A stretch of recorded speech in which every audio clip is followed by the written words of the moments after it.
voyons dur comme fait. Nous pensions que le cinéma allait changer la société. Je le pense encore un peu quelque part. Et toutes ces années-là ont fait que les acteurs de la nouvelle vague, au fond, ont été un petit peu sacrifiés dans leur carrière, parce que... Ça peut être le cas de tout le monde. Parmi les acteurs... Les filles, parlez-moi de quelques... Juliette Méniel, Bernadette Lafont, pour les filles, sans Anna Karina, nous sommes toutes... nous avons toutes été un peu sacrifiées. Mais enfin, je ne me plains pas, parce que moi, ça a modifié un petit peu ma façon de me comporter, parce que j'ai fait aussi de la production. C'est-à-dire que j'ai tout de suite compris que pour faire les films que nous souhaitions faire, il fallait être à la naissance des projets. Et j'ai donc un peu touché aussi écrit, j'ai collaboré à des films, ce que je crois que tous les acteurs ne font pas, c'est pas obligatoire, hein, on peut aussi ne pas le faire. Alors j'ai un intérêt particulier évidemment pour le cinéma, le court et le long métrage. Je viens de faire partie du jury d'un festival de court métrage à Albi, qui m'intéressait parce qu'on vient de me proposer de faire une émission à 4 fois sur le court métrage, de présenter une émission sur le court métrage, qui ne soit pas, comment dire,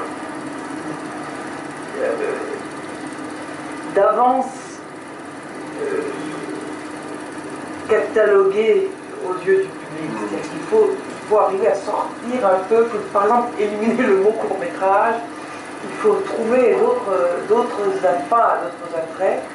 Il y a de quoi faire, vraiment. Quel projet en est où là? Écoute, on vient de me proposer, ça dépend un peu de ma réponse, je veux dire. Je sais qu'il existe, ils sont obligés de diffuser un jour. C'est à la fois formidable, parce que je suis sûr qu'il y a des films extraordinaires, j'en ai vu quelques-uns, et en même temps c'est un peu une certitude, parce que je crois qu'il faudrait commencer par attirer le public avec des best-sellers, avec de très bons courts-métrages célèbres, des auteurs, des entretiens intéressants, et donc ça signifierait probablement pour la chaîne des achats de droits, des trucs comme ça, qui ne leur feront certainement pas plaisir. J'en ai un petit peu marre sans sa façon de faire, mais je suis persuadée que ça fait du bien à beaucoup de... Enfin, ça satisfait un besoin en tout cas. Hein. Vous savez, je sens un peu de cocagne à participer au cinéma. Il faut que vous sachiez que la France, en Europe en tout cas, est le seul pays rescapé de la vague de la télévision. En Italie, où j'ai vécu 10 ans, attiré par le cinéma de télévision, ça a apporté un coup de... Vous croyez que ça tue Ah oui. En tout cas, dans les premières années. Maintenant, aux États-Unis, on constate une petite reprise du cinéma. Mais enfin, la télévision a gagné quand même. Et on y va tout droit. Alors nous, en France, on est encore... je crois que c'est... Il y a deux secteurs où nous sommes encore privilégiés, c'est l'édition et le cinéma. Il n'y a nulle part, dans aucun pays d'Europe, ce à quoi bien entendu je réponds obligatoirement, alors parce que maintenant je suis table. Mais bon, ça s'arrange très bien en général entre eux et moi. Et c'est vrai que je crois que c'est resté comme un témoignage d'une génération, d'une époque. Comptez également pour les autres comédiens. C'était un petit peu l'époque italienne. Jacques était très influencé par ce qui était en train de se passer en Italie. Bon, c'était la première fois que dans un cinéma européen, un grand cinéma qui était le cinéma italien, on tournait sans star. Et il a voulu vraiment faire ce film avec des inconnus. Il s'est beaucoup battu pour ça. Ça se faisait pas du tout. Remarquez, ça n'a pas changé hein, maintenant. Hein. On est encore au stade de la star et de la superstar d'une façon assez stupide. Bon, alors à l'époque c'était moins stupide que maintenant, à mon avis. Choisir parce qu'il n'avait pas une actrice qui voulait nous aimer, il n'a pas pu la voir, il était occupé, il a pris une actrice qui ne correspondait pas du tout à nous aimer, qui était brune, et longue, et maigre, et creuse, et j'étais blonde et ronde. Et enfin bref, il fallait me bander les seins parce que j'avais des seins trop importants, alors on les bandait tous les matins, ce qui était fort douloureux pour une longue de 18 ans qui avait de fort beaux seins. Et j'ai gardé, alors pour revenir à Gabin, j'ai beaucoup regardé, bien sûr, mais Curieusement, très vite, le contact s'est établi. J'étais, après seulement un film, probablement quelqu'un qui, quelque part, était déjà... j'étais pas une sauveuse, j'étais déjà une professionnelle. J'emmerdais personne, j'étais attentive, j'étais à l'heure, j'écoutais, je savais mon texte. Il m'a vu travailler, ça a été du coup. En lisant l'affiche que vous consacre l'affiche de Monsieur Cinéma, on peut dire ceci que vous avez eu quelques erreurs dans le choix du film. Est-ce que vous êtes de cet avis? Mon Dieu, mais j'ai fait des films de beefsteak, hein, on en a tous fait. J'ai fait des collèges en folie, qui sont des choses absolument faramineuses. J'ai tourné avec Charmant Garçon, mon Dieu, mais c'était pas son affaire, je crois, le cinéma ni la comédie, ni la rigoyenne. J'ai fait des films de Marie André, c'était Un gentil garçon, c'était pas le panier de la production cinématographique. Alors on ne peut pas toujours tourner avec toutes les trois filles avec le chaman, trois beaux films, et Papa Maman qui étaient de jolies comédies, où De Funès avait un petit rôle, je me souviens. Donc j'ai fait beaucoup de choses avec lui. Dans le Testament d'Orphée, j'ai tourné 2 jours au début du film. Je crois qu'à part les 3 protagonistes, nous avons tous tourné par estime, par amitié, mais on n'avait pas de rôle. Malheureusement, j'aurais préféré avoir un gros rôle. Fermer une porte. Dans son édito pour le dernier numéro de Première, Marc Esposito compare les carrières des stars hommes et femmes et constate que les stars féminines ont du mal à trouver des rôles importants la quarantaine passée. Alors que pour les hommes, le problème ne se pose pas, il n'y a qu'à voir les carrières de Ventura, Montand et les autres. Alors est-ce que star c'est plus risqué pour une femme que pour un homme? Ça, je ne sais pas, c'est pas mon cas. Il y a peu de grandes de ça, 25 ou 26 ans, 27 ans, je ne sais plus, je ne sais pas. Et Rouleau m'a choisi pour tourner Les Sorcières de Salem. Alors là, j'ai su que moi, à la rigueur, je savais déjà que je crois que j'étais une comédienne et que je pouvais affronter la scène. Mais eux, en face, là, les producteurs, les metteurs en scène et les auteurs de théâtre, ils ne savaient pas. Et ils ont su. Alors, à partir du moment où vous avez commencé à faire peut-être la seule fiabilité que vous avez dans notre métier. Parce que c'est François qui dit ça, c'est Bernier qui dit ça, il dit le public avec le théâtre ne vous abandonne jamais. Lui, il ne vient pas, et Popesco disait ça d'une façon sublime, parce que j'adore Popesco. Et je disais souvent à Elvire, mais Elvire, comme c'est merveilleux de vous voir quand vous êtes en tournée, de voir ces salles pleines à craquer comme ça, après tant d'années de métier. Et elle me répondait, mais tu sais chérie, ici ils ne viennent pas pour voir Méride, ils viennent pour moi.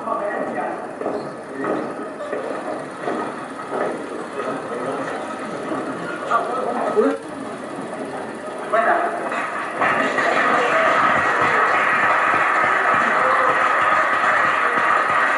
On est autant de bonheur avec tous ces films. On a vraiment été très heureux. Merci à mes camarades.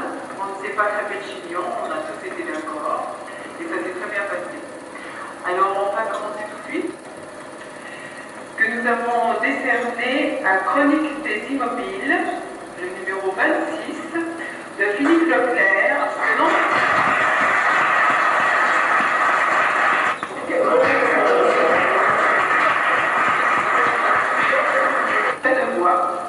De Jérôme B. Villacroix, de la Ferté-Sougeoire.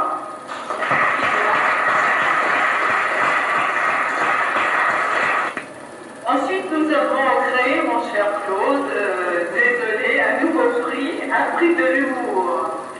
Car nous avons beaucoup ri avec The Lady for Free, le film de Bernard Thiel, qui est de Berlin-Ouest. Exactement. C'est ce que nous avons pensé, on s'est dit, on peut y aller. Et alors donc nous avons créé un prix de la meilleure adaptation et nous l'avons décerné au Poisson Rouge de Roger Muller de Nancy. Et nous il s'est gravé, il faudra faire dégrader et regraver autre chose. Et ben voilà.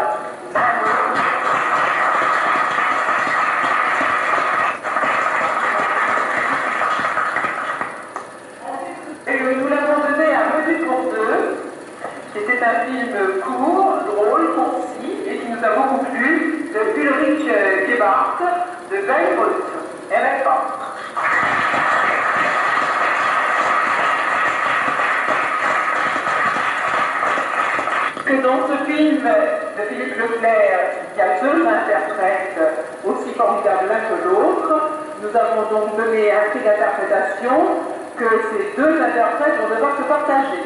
Alors il s'agit de Thierry Leclerc et de son camarade, dont nous avons Philippe Marie. Je ne sais pas dire comment il s'appelle. Oui, on peut le dire, c'est Jean-Claude Keller.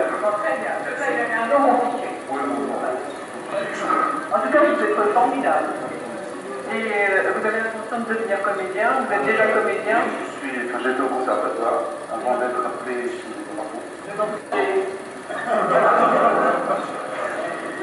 Et alors, nous avons décerné le prix du film étranger au Rescapé du futur de Jacques Filot, qui est suisse. Il n'est pas là, c'est dommage. Le prix du film d'animation à Night Club de Philippe Marc, version moderne. Et le grand prix du festival.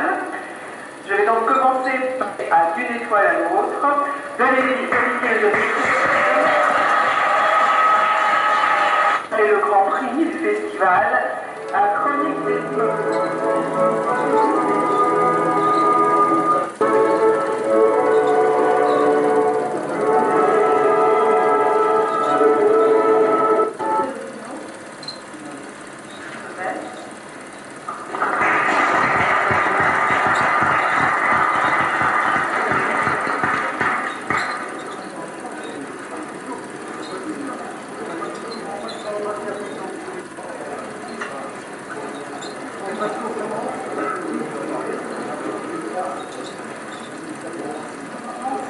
également pour Bande de petits cons par Gérard Denand et un an plus tard par Gérard Denand.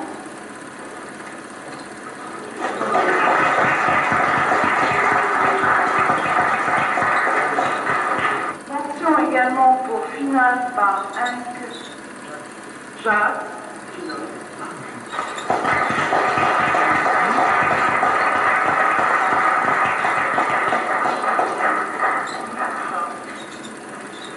Alors, je développe la mention,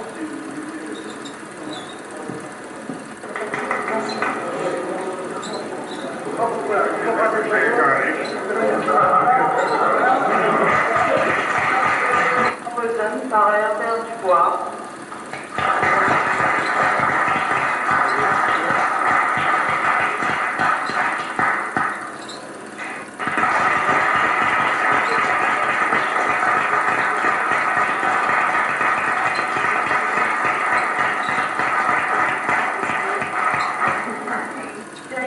Le prix de l'originalité auteur par Pierre Cradel.